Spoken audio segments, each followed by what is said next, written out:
my accountability partner for myself is me at, 80 years old or 90 years old or 100 years old. And for me, that's one of the highest forms of self-love.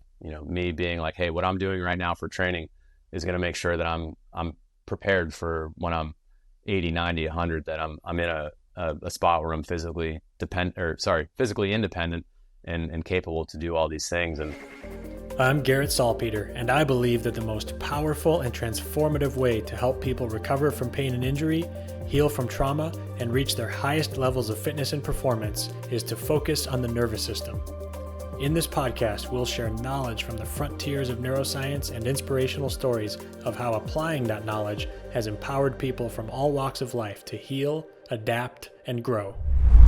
Hello, NeuFit Nation. Welcome back to the Undercurrent podcast. My guest today is Dr. Alex Lee, a chiropractor based in Sarasota, Florida, and his clinic is Circadian Chiropractic Sport.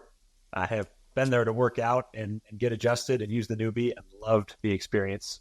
So if you're in Sarasota, be sure to check him out. And Alex and I actually go way back. I knew him before he became a chiropractor, back when he was playing professional baseball.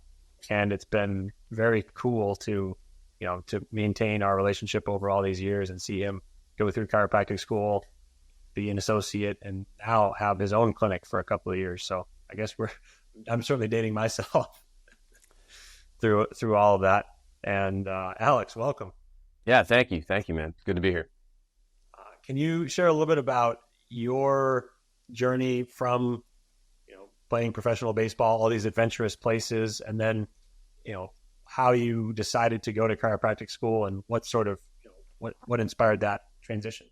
Yeah, of course. And cut me off if I get too long-winded here, but 11 years ago, I walked into a chiropractic office for the first time. Had been dealing with some issues, and in a pretty short amount of time after that, just felt just a huge change within myself, just with how my body felt, how my mind was operating. At the same time, I started training with using direct current, similar to what we do now with Neubie. So about a year after that is when I met you.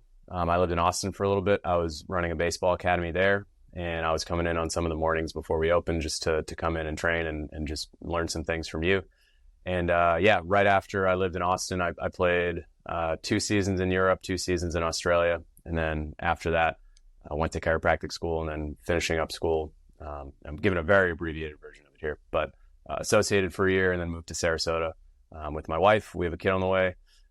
So this is, I get to, for the last 2 years since we opened, just been able to work with a ton of families, a ton of athletes, and really, get to change lives in a lot of different ways. But, primarily at the practice here, we use, we have the NeuFit, we have the Neubie, and also, family chiropractic care for athletes and families. So, but yeah, going back a little bit, I had a different version of, eStim, wasn't direct current, but I tried to use it for similar functions to what the Neubie can do now. Obviously it doesn't have the same, didn't have the same capabilities, but yeah, I was definitely the teammate and the guy that had, the stim machine that we were training guys with, either in the locker room or in the living rooms of, just wherever we could find an outlet and plug something in.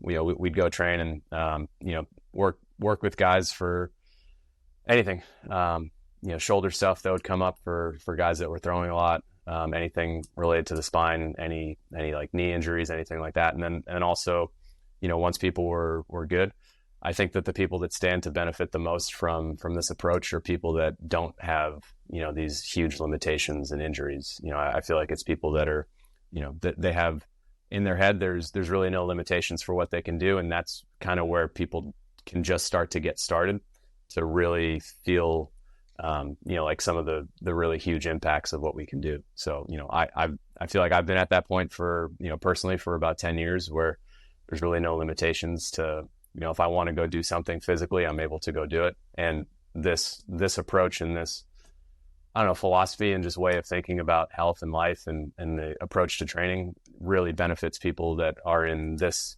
circumstance as much as people that need to get to a point where there's no limitations. But that's what I love about it. It's something that's been something that continually evolves. And, every year I feel like I'm learning more and more. And 11 years of really doing this and thinking about this and living this way now, I feel like I'm just kind of getting started. So that's been cool, and it's been cool to have a relationship with you on a professional level, and also just we're able to hang out and kick it and talk about really anything. But it's been cool to see your growth as well, because I always thought that you were gonna evolve out of the first location that you were working at, the little 800 square foot dungeon with no lights, a little cinder block basement. But there was some awesome training and things that were going on down there. But it's really awesome to see where you're at now, and to be able to help you grow this in whatever way that I can.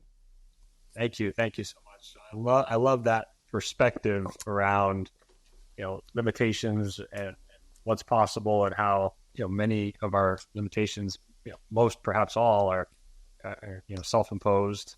And so I'm glad you mentioned that that philosophical underpinning. Although the Neubie is certainly a part of that as a powerful tool, it works best when combined with this approach. And you have to have sort of a mindset, a philosophical underpinning whenever you have an approach. You're going to have one, even if you don't choose one, there will be one there by default. So you're better off making it intentional. So I'm glad you mentioned that.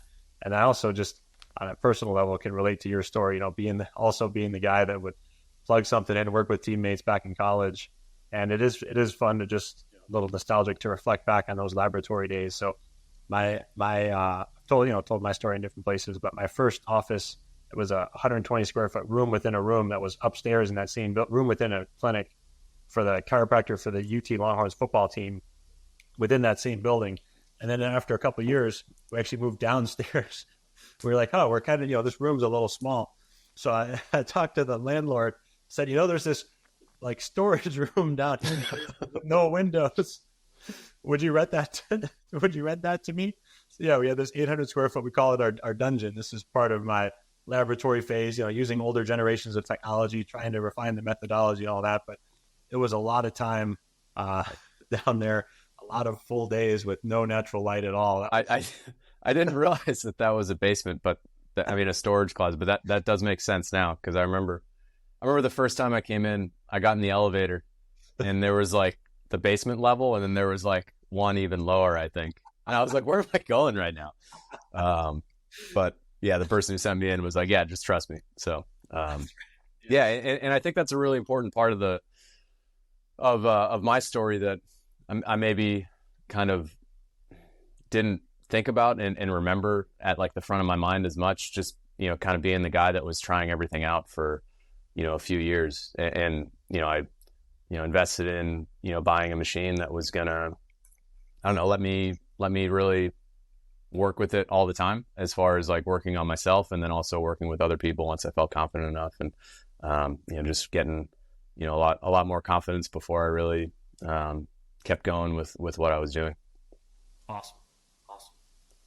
Well, with that foundation laid for our conversation, let's talk about some of the nuts and bolts and how you do things at Circadian, because you have a unique model. I've gotten to be there and see it and experience it firsthand. And there's a lot of things that you're doing that I really like, and I'm excited to highlight. So to kick off that phase of the conversation, can you talk please about the strength evaluation that you do, or generally the evaluation process that you do with new patients when they come in to see you? Sure. Yeah. So we have a chiropractic assessment that everybody will go through. So we have a couple different functional nervous system scans. So spinal thermography, so measuring inflammation along the spine, spinal EMG, which is measuring basically muscular tension, and then also a heart rate variability scan. So it gives us just a pretty good functional look of what's going on in the nervous system, and then a pretty standard chiropractic analysis. And then after that, what we have is, rather than just being able to see somebody kind of at rest, you can kind of break it up in your head this way. Like the chiropractic assessment is somebody at rest, and then the strength and the movement evaluation would be somebody like under some sort of physical stress. And obviously there's emotional stress and other things that kind of come into that too when there's the physical part. But yeah, we have a few different things that we look at. If we're looking at somebody who has some sort of limitations, like I had kind of mentioned before, then what we're probably going to do is do just the mapping process with the Neubie. And then from there, we're looking at like, what's the biggest imposed limitation or perceived threat that the nervous system has surrounding different movement. So, as an example, we have a lot of baseball pitchers that come in. If we're looking for something where they're saying, hey, like recovery is not as good after starts, or, I have some sort of shoulder or elbow pain when I'm throwing, then, on top of what we're going to do with chiropractic, we're also going to look at what could be some of the guarding and protective mechanisms around that throwing motion and muscles that are either shut off or stuck in like that on mode all the time. That's not allowing them to be able to throw a baseball and absorb force and absorb shock with every single muscle that's supposed to work in that chain, in that, tenth of a second of when they release the ball. So there's that component. And then, I'd also mentioned once there's like no limitations on somebody and things are good. I think where people stand to benefit the most is through just the training approach, which can be done either with the Neubie or without the Neubie. So, a lot of long duration isometric holds, a lot of high repetition, either no weight or low weight. So doing, different things like rebounds and drops, and, just really being able to master, moving with the body weight and, before loading and adding complexity through external stimulus. So whether that be weight or just, I guess traditionally people would think of loading it up with like a barbell. But I'd say kind of to come back to the philosophy thing that you were talking about before, the biggest thing is we're really focused on what the software is functioning like rather than the hardware. So software would be just how we're wired, how brain connects to every part of the body and specifically to skeletal muscle through movement. So if we can find a limitation that's really holding somebody back in a certain way, we can make huge changes. I mean, I've done a couple trade shows with you now, and, we'll do demos with people, and in, 4 or 5 minutes, we can get somebody who's had an issue that's been going on for months or years or decades and be able to make like a huge change in a really, really short amount of time. So when we can get somebody to really feel the difference and to feel something unlock that had been stuck, it's usually not a situation where we see, like huge muscle atrophy from one side compared to the other. We're just trying to tap into the potential reservoir of strength that's already there and reconnect that muscle to the brain and reconnect that movement pattern in a clear way. So, to make it simple, if somebody's got something going on in the shoulder, we'll find what the weak points are and then put a ball in their hand and say, okay, go through a throwing motion and go through any motion that would feel kind of sticky or just not as smooth as it should be, and then have them work through that. And what's cool is that you get to see people like actively relearn and re-engage a movement pattern. I kind of compare it to, watching a toddler learn how to walk, and get upright on their feet. They're literally retraining a movement pattern that they've lost the ability to use right in front of you in, 5 to 15 minutes, whatever it takes. So that's, I kind of touched on a few things there, but as far as what the assessment kind of tells us is, what the appropriate spot to start is this, 100% a chiropractic issue? Is it, chiropractic plus some sort of active rehabilitation that they need to do too? And that's the starting point. From there, we go through care, and, every visit that somebody has is kind of like a mini check-in, a progress and see where they go. And then we just kind of change course as we keep going. Awesome. So there's 3 phases there, and I'd like to dive a little more deeply into each one. We've got the more passive, how someone's doing at rest. You talked about thermography, EMG, and HRV. Mm-hmm. Then we've got the rehab portion, looking at movement patterns, guarding, inhibition, et cetera, with the Neubie. And then we've got sort of, once we've worked through those initial stages of limitations, then the strength phase, and you talked about doing, long duration isometrics and rebounds at altitude. So I want to just drill a little more deeply into that one, but let's go in order here. So in terms of chiropractic, I'm curious to hear your perspective. And when you talk about it in the context of looking at, EMG. So just one quick clarifying question. You talk about EMG, you're looking at mm-hmm. muscle activity asymmetrically on either side of the spine, right? Correct. And then, of course, we know heart rate variability is a measurement of the autonomic nervous system. And where it is on the continuum between sympathetic and fight or flight, or parasympathetic and rest and digest, feed and breed, those sides of the nervous system. So when you find something with a patient that shows up on one of those tests, or thermography you mentioned also, but find something that shows up with one of those patients, and then you do chiropractic.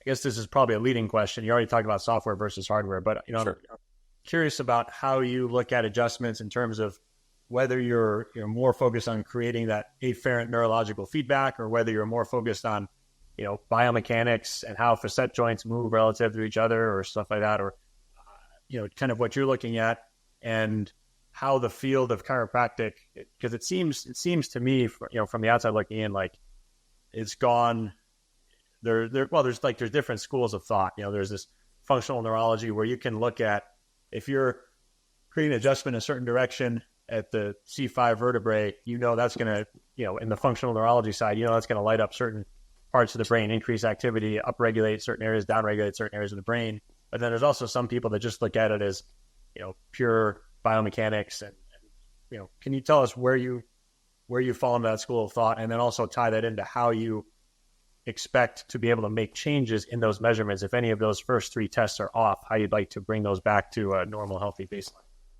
Sure. So there's some really, really powerful work done by a chiropractor who's also a researcher named Heidi Havoc. We have her book in the front of our practice here, just on the coffee table. And it's called Havoc, Haavik. And the book is called The Reality Check. And she's come up with she's done a ton of research. And one of the things about chiropractic where it kind of gets a knock is there's not much research on it. And a lot of people that are, busy in private practice aren't going to get together and come up with these like research projects. They're just going to kind of focus on serving their patients and working through there on a day-to-day basis. And there's not a ton of, there is a ton of great research in chiropractic, but the point that I'm getting to is she came out with something very recently that's been something that I've been sharing with a lot of patients, is that when there's dysfunctional segments of the spine that's putting pressure on the brain and the nervous system through the spine, when that area gets adjusted and that area clears, it immediately changes how the brain functions. So when we're looking to affect how the brain functions, like the chiropractic subluxation, so where there's either abnormal motion or misalignment that's putting some sort of pressure on the spine, they say like the subluxation is a devastation to the nervous system. It's just making it so that afferent information going to the brain is thrown off, so then the efferent information coming back down is also going to be thrown off. And primarily like where the biggest change happens in my experience in the shortest amount of time like that is the upper neck, so upper cervical spine, in relation to brainstem, and then also how a lot of the muscles in like the suboccipital triangle and right at the base of the neck, how those send so much afferent information to the brain as far as joint position and mechanoreception, proprioception, as far as like where we are in space. So literally, if anything's off up here, that's going to throw off how everything functions down through the rest of the spine. And then we'll see immediate changes in the thermography and the EMG, anything related to that in certain areas. I look at it more as like a pattern that somebody has from like a nervous system standpoint.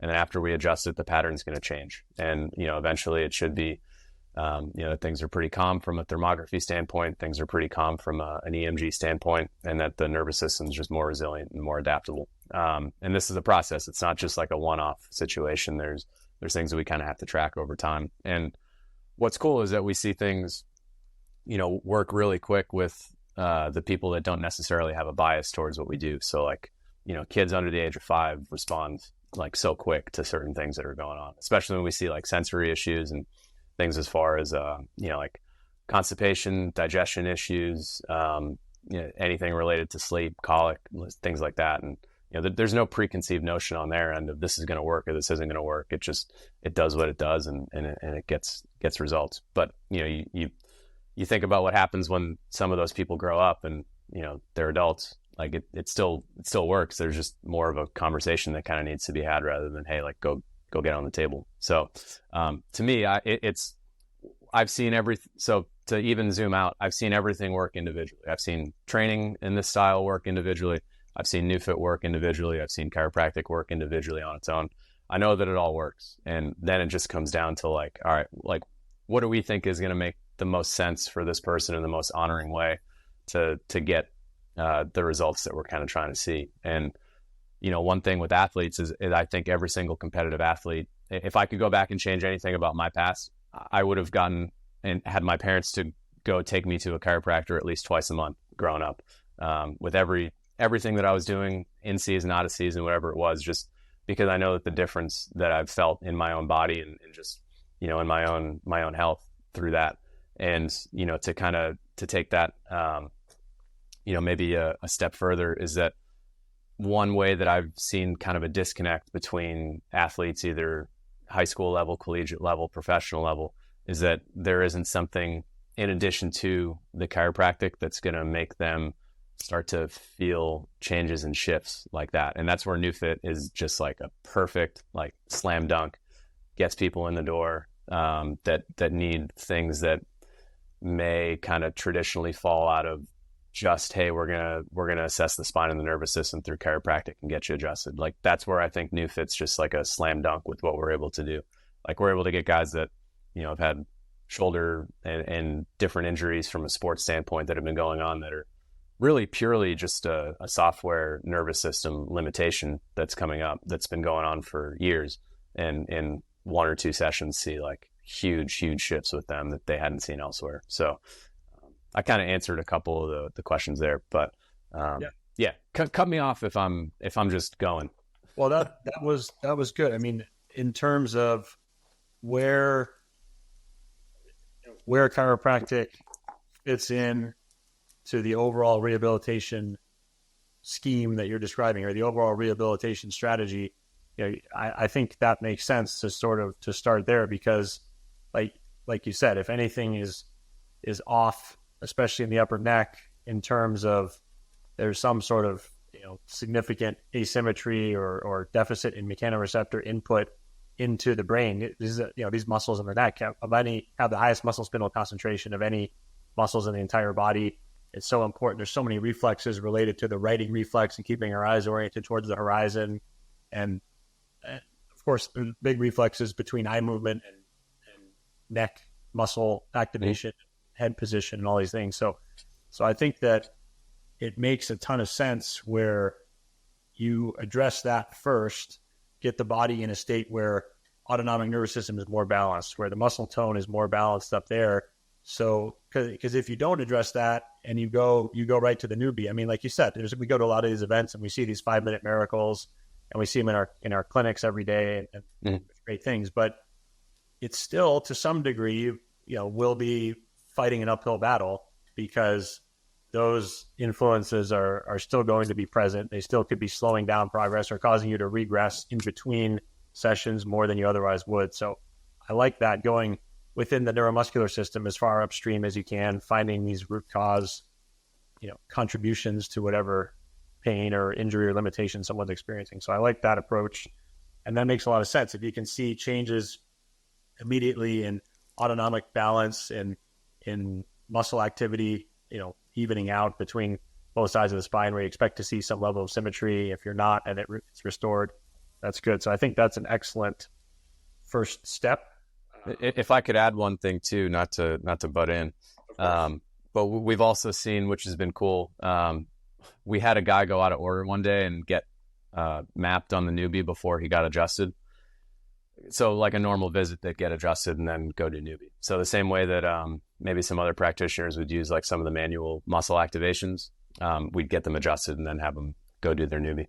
But we forgot, and we had him come back and do Neubie first. And we got him mapped, and we were like, hey, hold on, you haven't been adjusted yet. So we sent him up front, got him adjusted, and then he came back and we remapped him, and he had like 2 spots that were killer, like right around his shoulder, that after we got him adjusted, just the spine, after we got him adjusted, the spots were gone in that same, and like 5 minutes later. So I guess a point being with that is it can come to the same end that we're trying to get to with some of the manual muscle activations or anything like that, but just in a different way. Because if we're talking about what controls muscle, it's brain and nervous system and the nerves that exit the spine. So there's that. And then the other thing I always say is just less is more. So, it's not like when somebody comes in, it's not, 30 minutes where we're adjusting, 15 different areas of the body and, all that. It's 2 or 3 adjustments tops. And, it's something where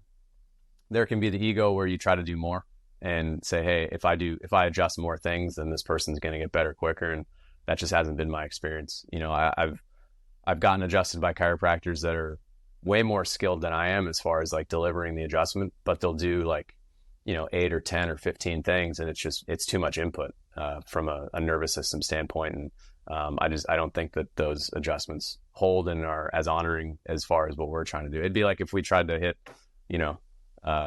16 different hot spots in one session. Like there's just a limit to what we can kind of adapt to and use from an input standpoint, and then use that constructively to have, a different health output.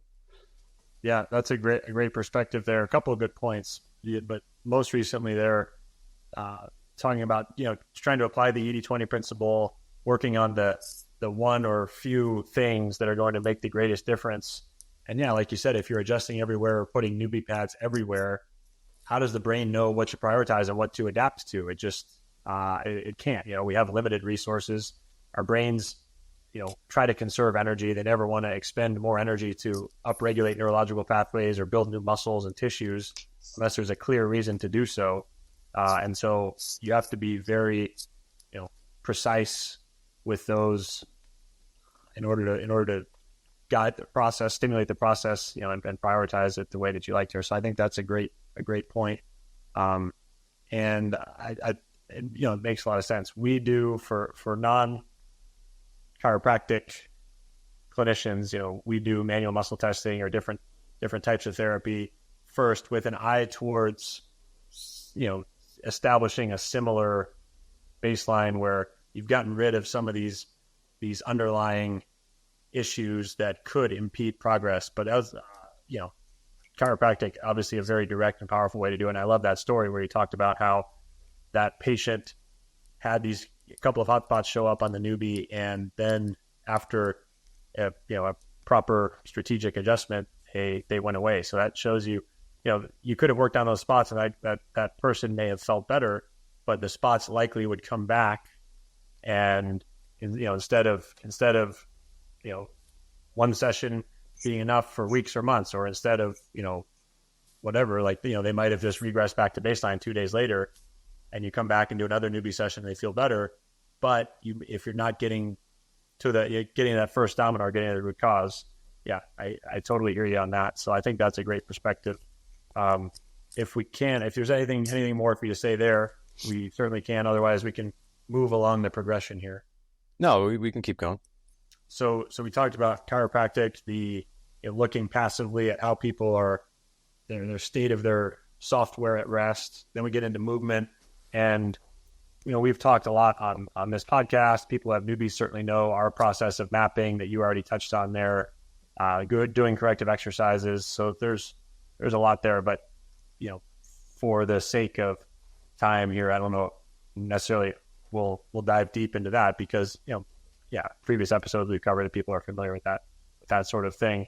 So let's go to your kind of third phase where you talk about strength and work that you have your patient clients do with or without the Neubie. You talked about long duration isometrics, talked about rebounds and altitude, talked about some of these concepts that people might be familiar with, but can you, whether it's a couple of examples or all of them, can you talk about your strength standards and sort of the goals that you set for your patients, just so people can kind of get more clear, take that abstract idea and just see some examples around it? Sure. Yeah. So I think something that a lot of people are familiar with is kind of the idea of like building a foundation before you kind of move on to, the more maybe fine motor skills or skills of competing in a sport. So just basic traits that everybody should have. So things like being able to balance, cross crawl patterning, being able to bend at the knee, push, pull, being able to bend, twist, grip strength, being able to hang, all these different things. And then, when you start to combine a lot of these traits, that turns into you displaying some sort of athletic skill that can be used in a sport. So as far as, what the training is essentially trying to do is get people to rebuild whatever the sort of holes in their foundation would be, or whatever like the cracks are. So we take people through an assessment. It's 5 different movements that, in my opinion, cover, pretty much every type of movement that there is. So one is just a standing straight leg raise, so balance on one leg. Want to see, our full standard assessment would be like where we'd want everybody to get to. So being able to go 5+ minutes on each leg. So standing straight leg raise. Next one would be the bottom position of a lunge. So shin, front leg perpendicular to the ground, 90-degree angle there in a lunge pattern. So bottom position of a lunge with the front heel up. Want to see 3+ minutes there.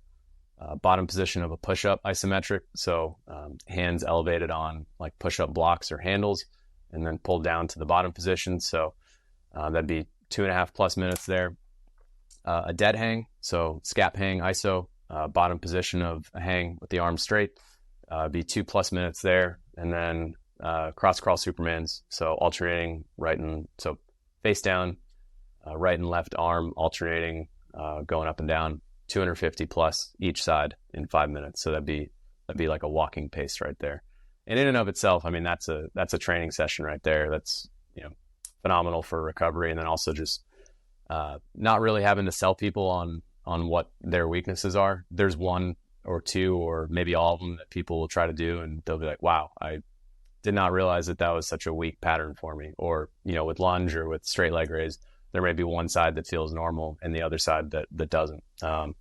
We've worked with people before that can squat 500+ pounds, and then they can stand for 5 minutes on one leg and then only 30 seconds on the other, and they're like, what?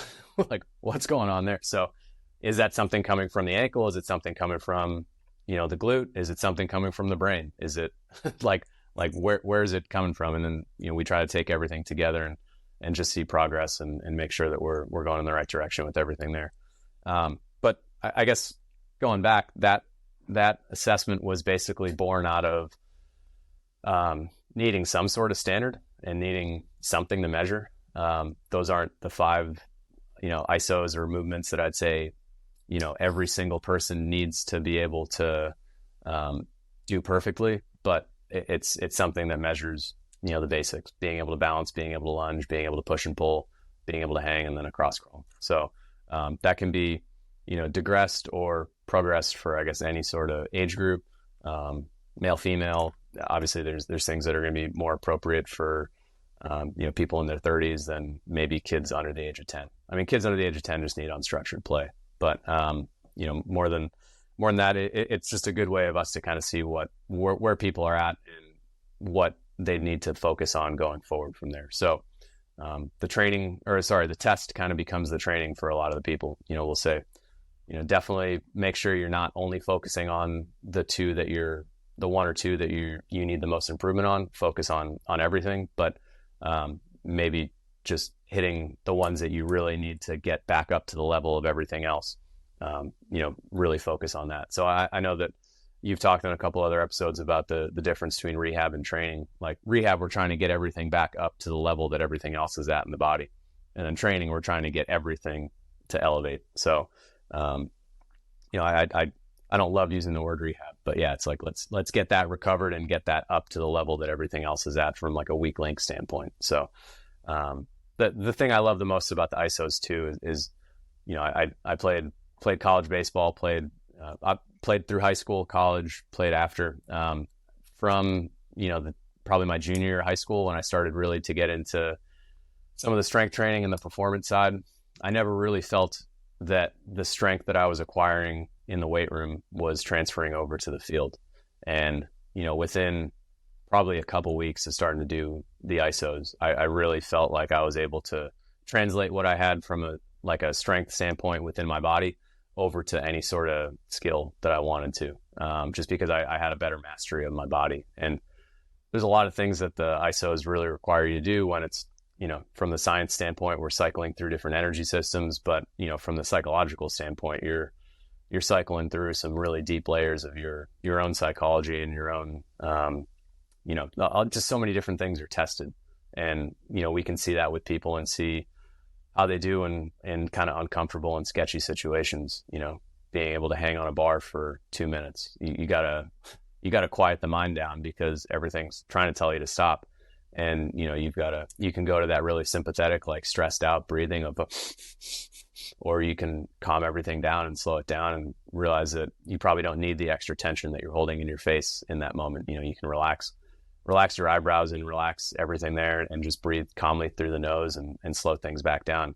And to me, that's what carries over to sport and to life when you learn how to do those things. And a lot of, I could squat a lot and I could, do a lot of things in the weight room that I didn't feel equipped me to do anything on a baseball field or just outside of that environment whatsoever. And what ISOs did is I felt like it was just the glue that kind of allowed me to hold everything together. If we're talking sports performance, I think the number one thing is being able to be healthy enough to play the sport in the first place. And everything that I'm seeing now is it's so much that's just like, hey, let's try to gain 10 miles an hour of velocity in 8 weeks, or all these things that are just these like unsustainable practices that are, really kind of robbing Peter to pay Paul. And I think that, everybody needs to be recovered first, and then whatever result you go get on the field, come back and then reassess from there and say, hey, do I need to add more? Things that are going to make me more explosive or things that are going to add to my strength endurance base, rather than just going straight to like, hey, let's do the sexy stuff that we're going to see on Instagram reels. And that's kind of where a lot of things have kind of gone. That's a great perspective. There's a few things there that I want to just call out and emphasize. One is that notion of building the foundation, which you started with and then sort of came back to there. You need to, if you want to build a tall building, you need to have a strong foundation. Otherwise it's going to get blown over in the wind. So a lot of people spend so much time trying to work on the 30th floor of the building, working at the top, trying to work on sport specific skill or adding those miles per hour to your fastball in that instance, whatever it might be. But if there's no foundation there, it is going to lead to injury or a artificially low ceiling on performance. So I think you said that beautifully. In terms of the emphasis on these isometric based exercises, I really like these. We call these, at least when you're standing trying to hold up your leg, we would call that the yielding iso. We call those the end range activation when you're trying to pull into the lunge position, just to tie it together for people who are of course thinking this may sound familiar. So in our like NeuFit curriculum or in my book, we call these end range activation, where you're in that lunge position, push up, trying to actively pull yourself down lower and lower. So you're actually getting eccentric, leaning towards eccentric rather than isometric, even though it may look like an isometric to the outside. From a neurological perspective, it's sort of leaning more in that direction. And can I butt in for 1 second? Because there's a diagram. It's either in the NeuFit method book or it's in the level 1 NeuFit certification course. It might be in both. With the circles and the motor units?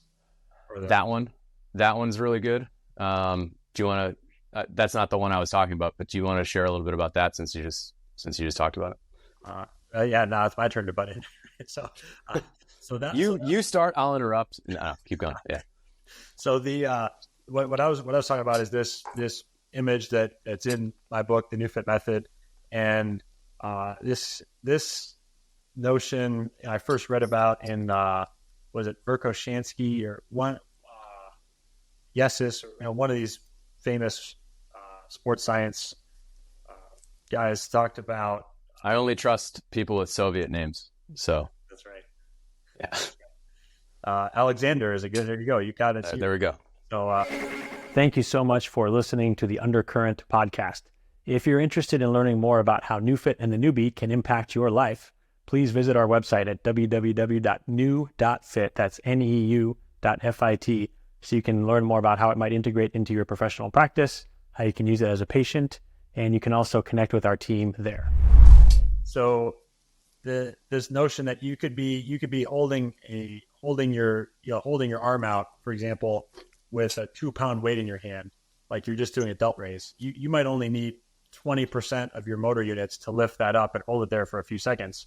But as those motor units begin to fatigue, and this is why these ERA movements, you can simultaneously work on mobility and strength and endurance and this element of mental, emotional, spiritual fortitude that you talked about there. but just on the strength piece, you could be holding that. And then after some number of seconds, those motor units start to fatigue and you start calling upon more and more motor units. And then as those fatigue, you start calling on even more. Eventually you're at 60%, 70%, 80%. Eventually, when enough motor units fatigue, you might actually activate the most powerful motor units that you normally would have to lift very, very heavy or sprint or move at max effort in order to actually activate those at all. You can be activating them just holding a 2-pound weight, or just holding your body weight in a lunge position, or holding your body weight at the bottom of a push-up position. And so you end up getting a strength stimulus in a very safe way. You can get some, not all, but some of the effects of lifting hundreds of pounds, like a max effort lift. You can get some of those effects, but without the associated risks of injury. A lot of people try to squat heavy, but they don't even have the mobility to get into a squat position in the first place. That's a recipe for disaster. So there's a strength component there. So back to what you were talking about, image. Were you talking about the pyramid image or something? What were you talking about? No, and just to kind of add onto the end range activations, these positions, they allow you, along with NeuFit, to recruit more muscle through the nervous system than you otherwise would have. That's where I think like the magic of it is. And it's not magic, it's just normal physiology, but that this is, in my opinion, the greatest benefit of it. No, the image that I was specifically talking about wasn't the one with the bubbles, but that one's really good too. The one that I really like is the analogy of the bow and arrow. So what kind of makes some of these positions kind of like a paradox is that the more that you pull down into the position, so if we're going to use push-up as an example, you have push-up handles at the start, hands are straight. When you pull yourself down into the bottom position of a push-up, you want to like row yourself into that bottom position as far down as you possibly can, the same way that you'd want to pull like more tension into a bow and arrow so that you could shoot it with more velocity. You want to be able to pull yourself down into that position, and that's where the start is. And then, if say you're doing a 3-minute, the thumbs up just came up on the on the screen here.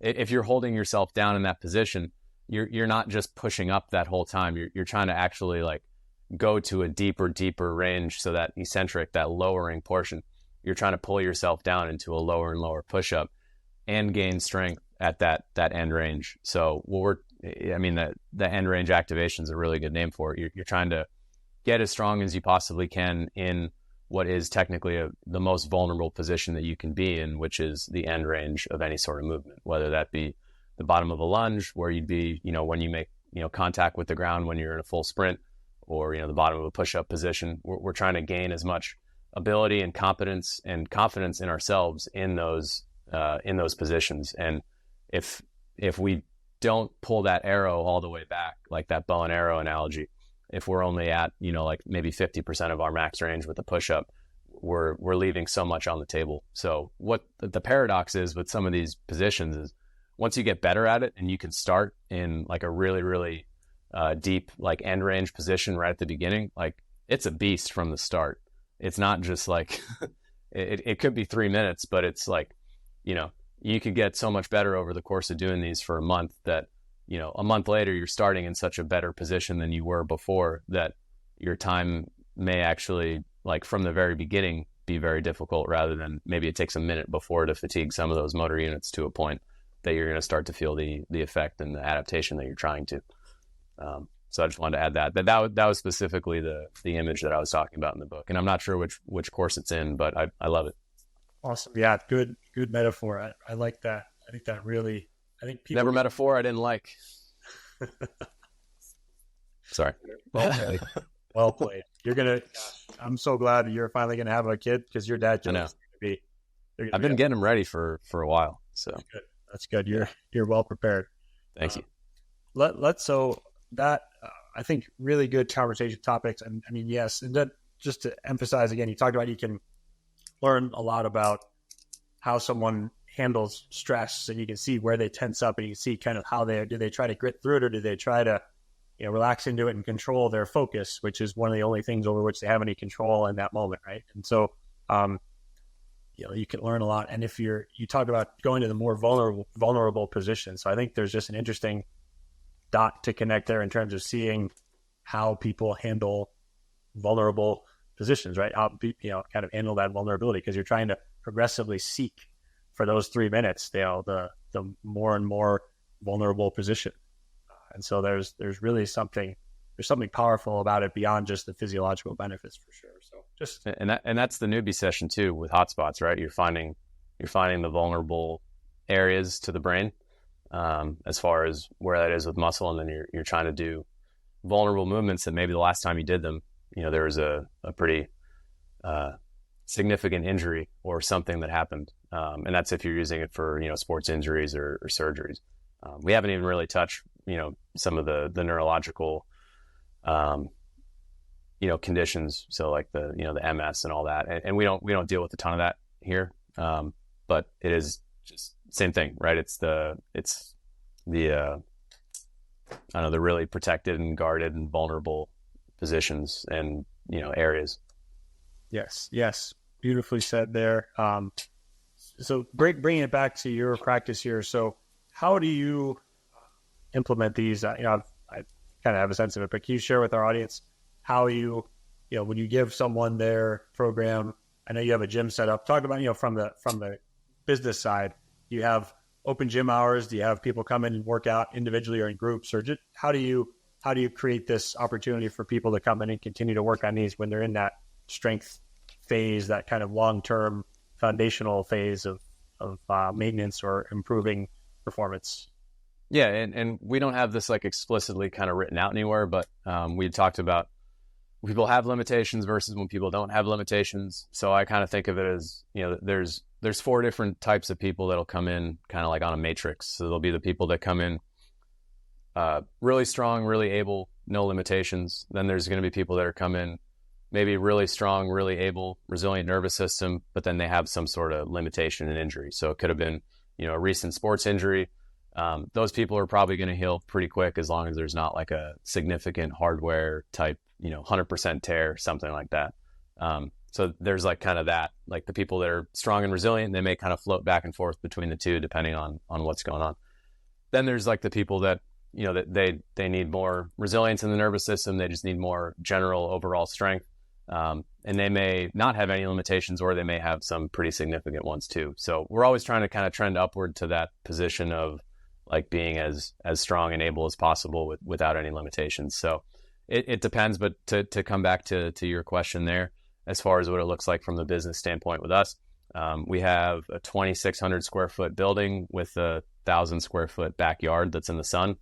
So our unofficial slogan for the gym is we have the best gym lighting in Sarasota. You can't technically accuse me of anything for that. We're just out in the sun, so you can't really say that I'm right or wrong. It's not false advertising. It's the best. You can't get better than the sun. And the time of day and the cloud cover.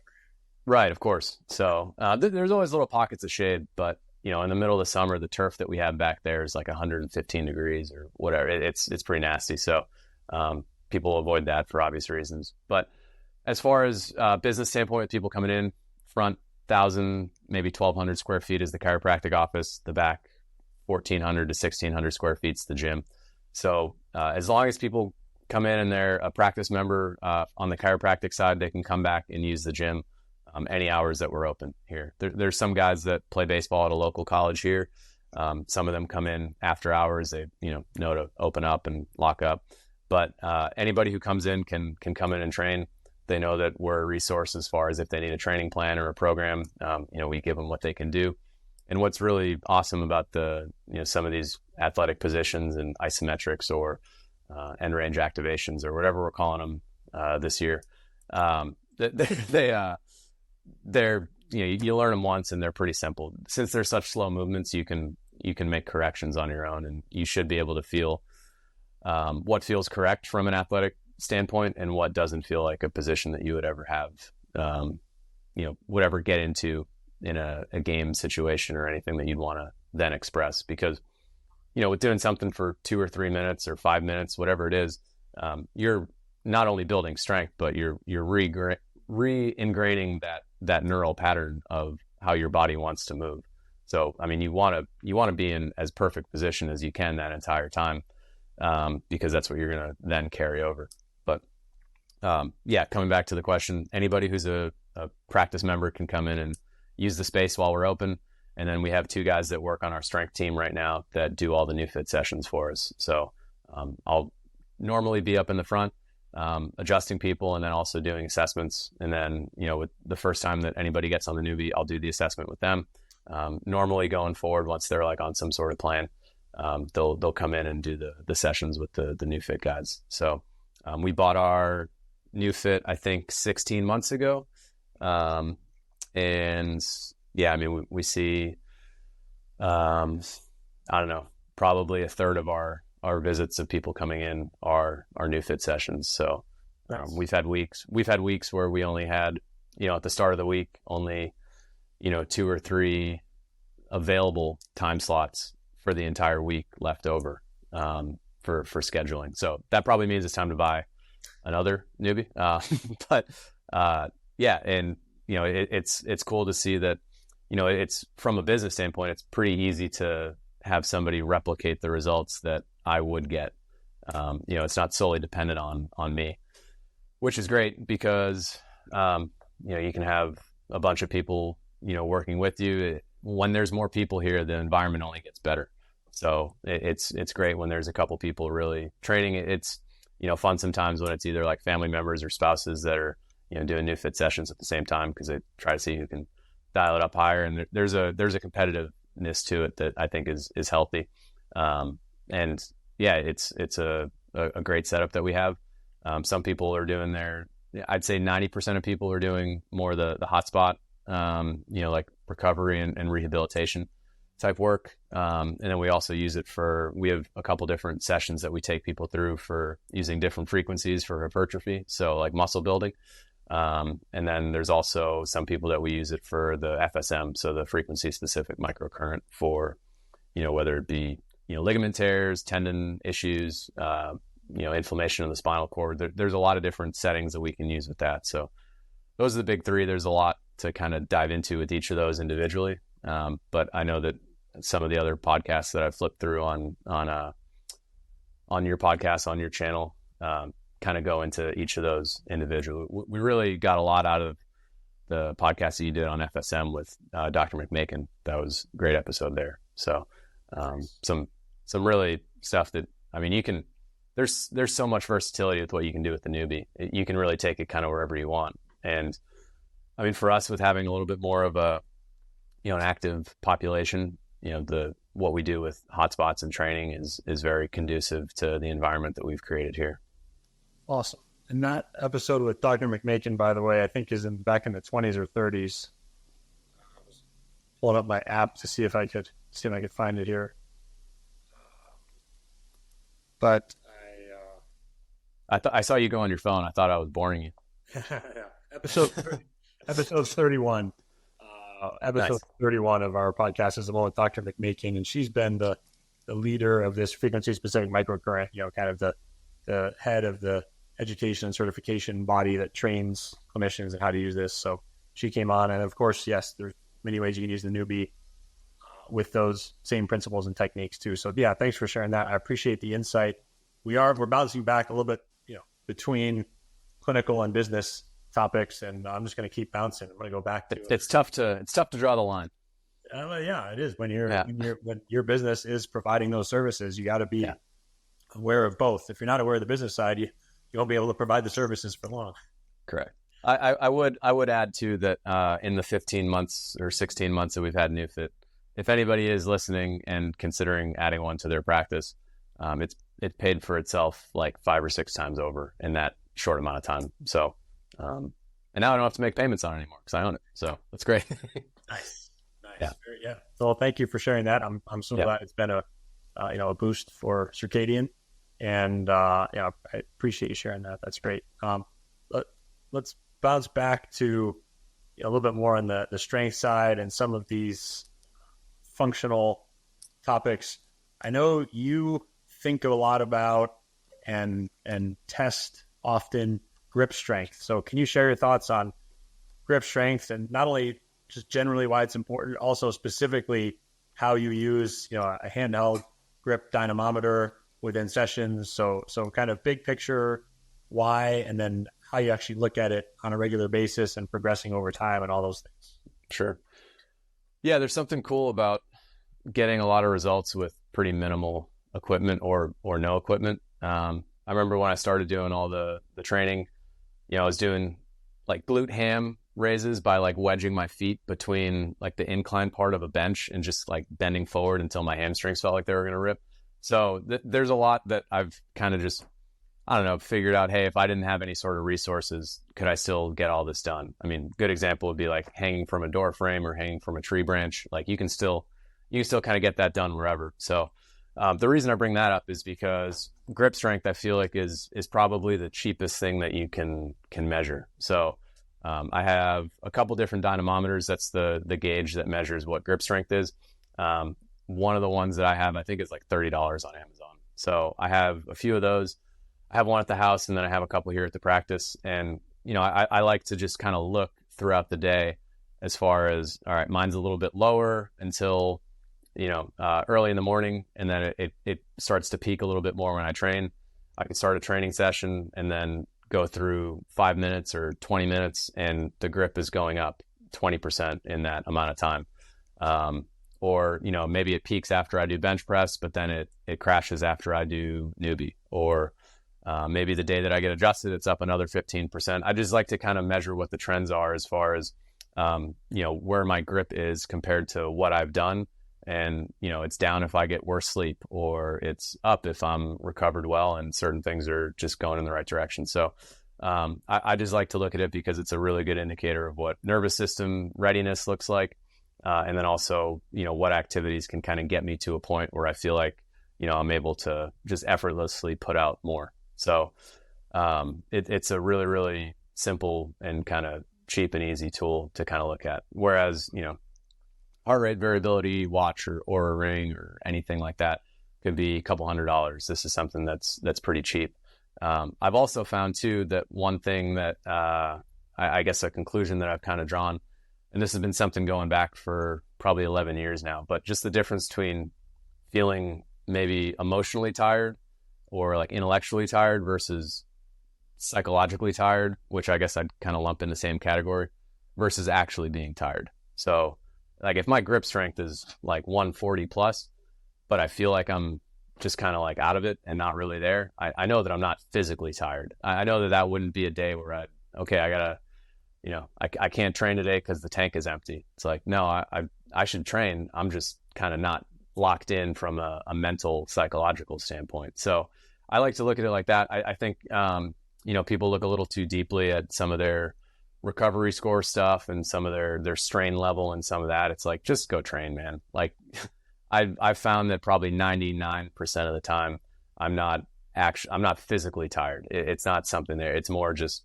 nervous system isn't ready for some reason, and psychologically there's some sort of disconnect between what I feel like I could actually physically put out versus what I can. So that's how I use grip. And then just from more of like a clinical standpoint, if there's more than a 15% difference between right and left side for somebody's grip, it's usually pretty indicative that there's something significant going on, whether it's nervous system with chiropractic, whether it's more of an injury to a certain joint or elbow or anything like that. So that's kind of how I use it. And then it's another thing that we just kind of use as a measuring stick.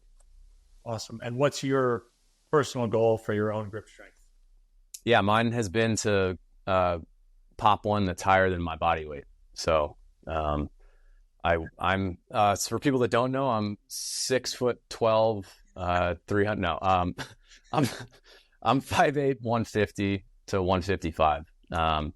I've popped like 149, so just below. But yeah, I want to be in the 150s, and I have actually. This is probably 6 years ago when I was in chiropractic school. It's a metal dynamometer that it's a little I don't know. It's kind of a letdown when you use it because it doesn't the grip doesn't like get closer. They don't approximate each other when you squeeze it. It's not like squeezing a tennis ball that'll kind of have a give. It's just like this metal thing that you squeeze and it doesn't move. So you're like, I gripped that wrong. And then you look and it says, 130 or whatever it was. And you're like, oh, okay, I guess it actually read something. But I did 155 on that. This is probably 6 or 7 years ago. And then so far on the plastic ones that I have from Amazon, I mean, they're quality. Like I've done them side by side with some of the $1,000 dynamometer, and it reads almost exactly the same and is very accurate. So, the goal would be to go above the body weight for no reason other than why not. I like that. If you got established standards, you could hang. You have enough strength to hang from one arm. That seems like a functional standard. Yeah, and I feel like if everybody just each year tries to get better in some way, shape, and form than they were the year before, then you're just going to keep going up. At 35 right now, I don't feel like I've slowed down at all.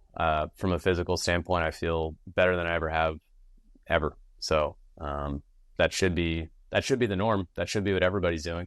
I feel like I've still got I don't know how long. I feel like I'm a better athlete than I was in college, and I feel like I'm a better athlete than I was when I was playing ball in my mid-20s, when I feel like I peaked from like a skill standpoint. And I think it was before, sorry if I'm being repetitive, I think it was before we hit record though, you were telling me you in men's league baseball in Florida yesterday. I did. You went out and pitched 90 pitches, right? Yes. So we have a group chat for the team. So for context here, my last season that I played in Australia was 2016. And then I played in a men's league back in Boston, a very competitive men's league. There's 3 different leagues in like the greater Boston area that at that point all had like anywhere between 10 and 16 teams. And it was a lot of guys that played. They were currently in college. They were using it like as their summer ball. And then there was guys that, were done playing either college or professionally and then still played, on a competitive men's league together. And you'd see guys that were, the best guys weren't the college guys. It was the guys that were between 25 and 35. Like that was when things peaked. And, we played pretty much 3 games a week. So we play like Monday, Tuesday, Thursday nights, 7:30 p.m. games.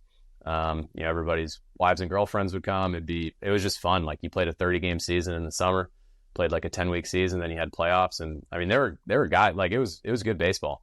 Obviously there was times where it was kind of sloppy, but it was pretty good. And I kind of missed that. I'd been talking to some of my buddies back home in Boston, and they were saying I should find a league to play in down here. And one thing that I've seen is that just adult sports have kind of dropped off, at least baseball. I mean, you kind of think of it as like America's pastime, and everyone plays when they're a kid, but then after college, really like the culture of it is that people don't really play after. I couldn't tell you how many of my college teammates have played a game of baseball after college. So, which I think kind of stinks. You look at other sports, like most guys that play hockey probably got back out on the ice. Like I'm sure you've skated and done all that.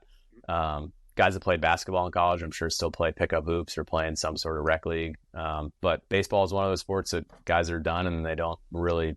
They may play like slow pitch softball, but I mean, everybody goes towards golf, and I'm not going to knock pickleball, but I mean, everybody's going towards that now. But yeah, with what I was kind of feeling lately, I was like, well, we work with so many baseball players here at the practice that it'd be cool for me to go. Like, I feel like I'm around baseball all the time, but I'm not, because I'm not playing. So I was like, all right, let's just go out and play. So I joined this team, or this men's league. It's got 6 teams, and I think there's 12 guys on each team. So it's like pretty small rosters. It's a pretty new league. But I went and played first game. I guess this was like 5 weeks ago. And it felt like I hadn't lost a step. I mean, it felt like it was weird hitting a ball that's moving, because I've been playing golf pretty much primarily for the past 4 years. So to actually face a pitcher again was a little bit of an adjustment for me. But actions in the field, playing shortstop felt great running the bases. Instincts were still there and good and solid. And then I think 2 weeks ago was the first time I felt kind of comfortable at the plate again. So I've actually been hitting batting practice with some of the practice members here, some of the guys that come in to get adjusted during their season. So that's been cool for all of us, just to kind of be around baseball again. But they asked me the first night if I could pitch, and I said, sure, I'll throw an inning. Felt really good. Felt like I was throwing hard. Like I haven't thrown a baseball. I probably didn't throw for like 5 years. And, I went out there first night and was throwing fastball, slider, changeup. Throwing strikes, struck a couple guys out, felt good. The next week they asked if I could throw again, so I threw. And then last night, yesterday in the morning, the manager texted me. He's like, hey, we've only got like, you and one other guy that can throw tonight, because a couple of guys are out of town for work. And I was like, all right, what do you need? He's like, I need 5 or 6 innings out of you. I was like, all right. I was like, all right, let's do this. So, yeah, I pitched last night. We mercy ruled the other team through 6 innings, 90 pitches, struck some guys out. Felt really good. Actually did a Neubie session Monday on some old hot spots. I just threw kind of pads on the same area. Couldn't really find anything because I worked through everything. But yeah, arm felt really good. And then, the game got over around 9:15 last night. In my garage at like 10 o'clock last night before I ate dinner. I trained for half hour, did a bunch of the end range activations and the ISOs and just some training, and then ate dinner, went to bed, got up at 7:30 this morning, made some coffee, trained for an hour before we did all this. So, just really changing 10 or 11 years ago, I just really changed the entire way I thought about recovery and training. And, when you've done something from a skill standpoint and you've done it hard, you got to get yourself back to that like baseline with training. It's not just, hey, go rest and go sit there and wait till you feel better. It's like, no, I just threw 90 pitches and I'm going to I'm still in the window of I'm not even sore yet. So I don't know what tomorrow's going to feel like, but I did as much as I could so far last night and this morning before doing this, to make sure that I'm getting everything recovered and getting all the muscles back to the length they need to be, and then as much blood flow as possible to there and getting stronger. So I feel like a misconception for every athlete is that they're not going to get stronger throughout the season, and that it's like, no, you can train to whatever level. If you stimulate to this level all the time, you can stay there throughout the whole year. Like there's no need for a dip. So that's something too. And it's cool to, I feel like I practice what I preach, not just so I can say, hey, I do this. This is just the way that I've found makes the most sense. So of course I'm going to keep doing it. Yeah, for sure. And then I look at every sport, or, golf or baseball or, pickup hoop it's me testing, hey, does this work? Is what I'm doing the right thing? And if I find something that I think works better and is simpler, then I'll do it. But this is what I've found. That's awesome.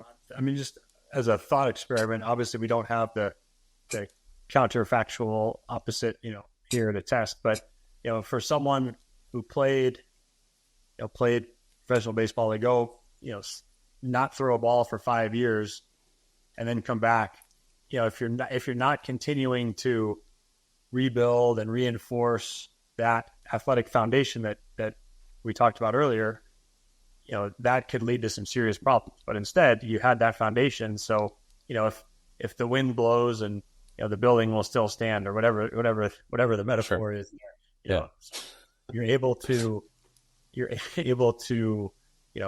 go out and do that without having to totally change up or risk some sort of, minor or catastrophic injury. So I just want to emphasize that, because I think that's very cool that when you have that foundation, it sort of gives you that freedom. It's like a great, Jocko Willink has that great phrase, discipline equals freedom. If you have the discipline to do this for a long enough period of time, then you have the freedom to go out and play in a baseball game or a hockey game or pick a basketball game, whatever it might be. Yeah. And I think too that the training in this style and, going through some of the grueling hotspot sessions, there's a certain mental image that you need in your head, which is like the, evolved version of yourself, the healed version of yourself. And that's something that you almost meditate on while you're doing it. And the intent and the intensity that you need to bring into it is for me, it's been in my head, maybe it's the last shot of like the club championship in golf, or maybe it's the bottom of the ninth in a big situation. And you need to put yourself in there with the same intensity when you go do a 3-minute push-up, or when you go do a 3-minute hang, or whatever it is. So I've been mentally rehearsing that for years. Like I've never stopped. So just stepping back into the arena with, baseball pants on and my spikes, and in that environment, it's almost like you never left. So, and then, obviously you change the intent and the intensity and what that cue is in your head, depending on, what it is that you're training for. And then for me, I always put the mental image in my head of, like a healed and evolved version of myself, but then also, my accountability partner for myself is me at, 80 years old or 90 years old or 100 years old. And for me, that's that's one of the highest forms of self-love. You know, me being like, hey, what I'm doing right now for training is going to make sure that I'm prepared for when I'm 80, 90, 100, that I'm in a spot where I'm physically independent and capable to do all these things. And, you know, that plus, you know, just the mental image and feeling of love. One of the things that I think is really fascinating about using the 500 hertz frequency on Neubie is that there's a list of all these different energetic frequencies that I've seen that shows, okay, 1,000 is enlightenment and 500 is love. And then you keep going lower and lower, and like 5 hertz is anger and fear. So like all these higher frequency feelings, or, you know, kind of emotions that we can feel are kind of geared towards what we also use with NeuFit for hotspots. So like, I don't know, 500 hertz doing hotspots, like to me, like that's a form of, in a way, through love, like needs to be something that we express through what we're doing with our rehab and our movement and relearning how to do certain things. It's because there needs to be love that leads that, because you're trying to get to do something that you couldn't do before that you did love. That's something that I've maybe I'm reaching a little bit there, but to me in my head, that's what makes sense. So if there's another Neubie that has up to 1,000 hertz, maybe people will be talking about how enlightened they are after everything that they do. I don't know. That's something, yeah, definitely got to work on that. It reminds me of a couple things. So I saw that frequency list. I've seen that in a couple places. The first time I think I really saw it, or at least it landed with me, was in the David Hawkins book. Yep, that was the one I was talking about. I forgot his name though. I blanked on it. Yeah. So really good there. And then also, speaking of books, thinking of Napoleon Hill, Think and Grow Rich, you know, sort of the original mindset book, the original book that talked about the power of belief and how thoughts are important and influence our reality, influence our behavior, sense of identity, all these things. So he talked about the biggest creative forces in the world being faith and love. And so there's definitely something there. And I'll share, as we wind down here, I'll share one other quick story, so you don't have to talk about yourself or brag here. But you know, is it about you beating me 3 out of 4 times in a 100-meter dash in a parking lot in Atlanta last September? That's right. We were at a trade show together. I'm glad you mentioned it. I wouldn't have, but I thought that was actually what you were going to say. I was like, come on, man. But that's right. That's a question of, we both have to be prepared for anything, because when we're at events together, you better believe we're doing some, you know, sprinting races out in the parking lot. I mean, you could call me on 3 days notice and say, we got a trade show. And in my head, the first thing I think of is, when was the last time I ran a sprint? I got to be ready. That's right. So also, you being in Sarasota, us being in Austin, Texas, you know, you're the hub of all these, you know, half the Major League Baseball teams have their spring training facilities, or, you know, their rehab facilities there near you. And so you graciously have done a few training sessions or demonstrations with the staff from some of these Major League Baseball teams. And I won't name any of them in the context of the story here, but you went and did a demo with one of the teams that have had a Neubie for 2 years, and you went to do some additional training with them. And they were talking about how, you know, they weren't able to get their guys on shoulder hot spots up above, you know, say 50 or 60. And you were like, I can get to 100. And they were like, okay, show me. And they literally put it on you and turned it up to 100, and you showed them. And I think that really, you know, it's like the 4-minute mile. It's impossible until Roger Bannister does it. And then people realize, oh, okay, we can do this. And then, you know, a few thousand people have done it since then. So when they see that you're able to do it, it also speaks to you maintaining yourself at a high level and that foundation. So that's why part of why you're able to go out and pitch 90 pitches without having thrown, you know, in X number of years, you know, that sort of thing. But then it also shows them what's possible and can help them get to that level there as well. So I think there's a lot to that. And, you know, it kind of comes full circle to being able to work through vulnerability, being able to stimulate to the level that, you know, build the foundation as deep and strong as we want to be able to build up high. You know, it kind of speaks to a lot of the pieces and ties together a lot of those conversation topics here as we wind down. So thank you for doing that, by the way. Yeah, I had told you that story in confidence, Garrett. So I know I'm just kidding. I definitely felt like a psycho when the guys from the team here were like, "Hey, how'd the demo go?" And I was like, "Well, it was good. I within 45 minutes took my shirt off and showed them how to turn the machine to 100." They were like, "Wait, what? Really?" I was like, "Yeah, I don't know. They asked for a demo." So we're working with some of their trainers as far as like, "Hey, what are the most common injuries that you guys are seeing?" And then did some stuff the same way that we would at a trade show. Like, "Hey, what's going on? What can we kind of help you work through?" And it's cool to see, like the highest levels of sport, people being able to use it, and really the approach not being any different than it would be for, a regular person coming in here, or a high school athlete or a college athlete. It's really the same principles, and then just kind of work upward from there. But yeah. Yes. Amen to that. So as we wrap up the conversation here, can you let people know the best place to follow you? I know on Instagram, you have your personal page, the Alex Lee page, and the Circadian page. You're also launching your podcast. Can you just kind of talk about where people can follow along with you and your work? Sure. I'm not a big self-marketer, self-promoter, but it's at dr.alexlee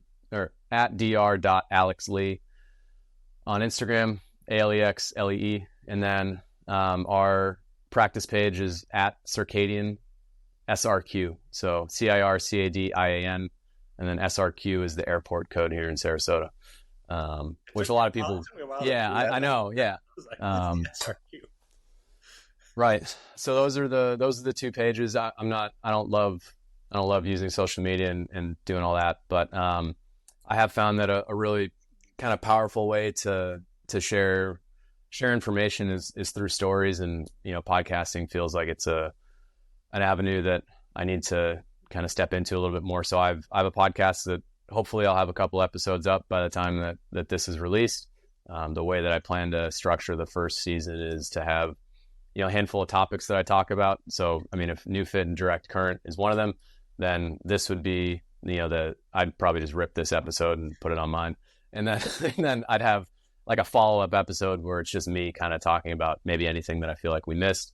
But if somebody does come in and they're starting with what we do with NeuFit, this is something that they can listen to while they're driving and just get a little bit more, insight as far as what it is that we're doing, and just be able to, kind of guide the process a little bit better through that. When I started going about all this, and I think this was 2013, there was podcasts weren't really out yet at that point. I couldn't tell you if I even knew where to download a podcast from. But as far as piecing together information on all the training, I mean, it was not there.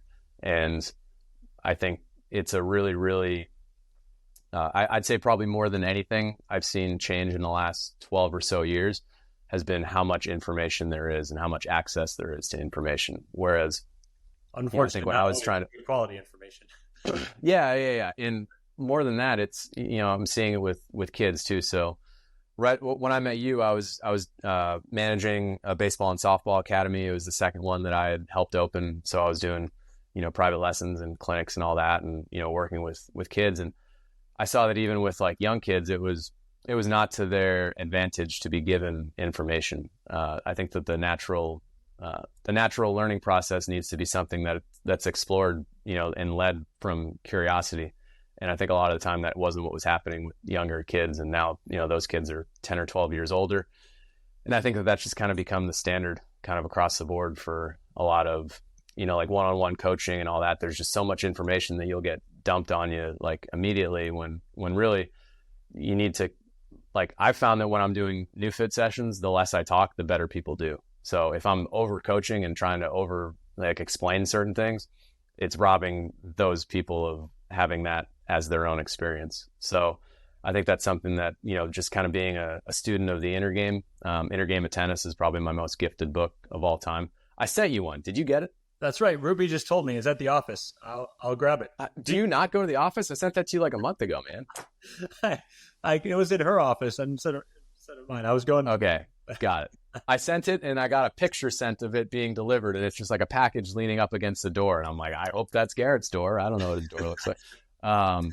But Yeah. But since then, I had the next conference after the one you and I were at. Then we were on our spring break trip. I may not have been there since then. I will get it. Yeah. You're welcome. I almost gave Sam a copy to take home, but I was like, well, that defeats the purpose of me giving it to Sam to give to you, because I was going to have you read it on the flight. But it's a really easy read, and it's the number one. Like, if I could go back and give myself a book when I was 13 or 14, just sports psychology that carries over into other areas of life, that'd be the one. But it just talks about your relationship to yourself and basically you being able to get out of your own way, which I've found is probably the most important thing as far as owning a business, and then also any athletic endeavor, but also just goes into your relationship with yourself and your self-talk and all that. So awesome. I don't know how I segued into that one, but yeah. I'm fired up not only to read that book, but also as soon as we stop recording to do a hang from the pull-up bar I have right here beside my desk in my home office. I was about to say, it's a cool office. I saw the tour. That was a very well done video. I realized that I've probably overcomplicated the idea of air quotes creating content. You can just kind of walk around the room you're in and show people what each thing in the room. I was like, man, this is brilliant. Like, Garrett's got it. He's cracked the code, man. Well, thank you. So I'll shout out my own Instagram page, I suppose, here, since we talked about Alex's too. But yeah.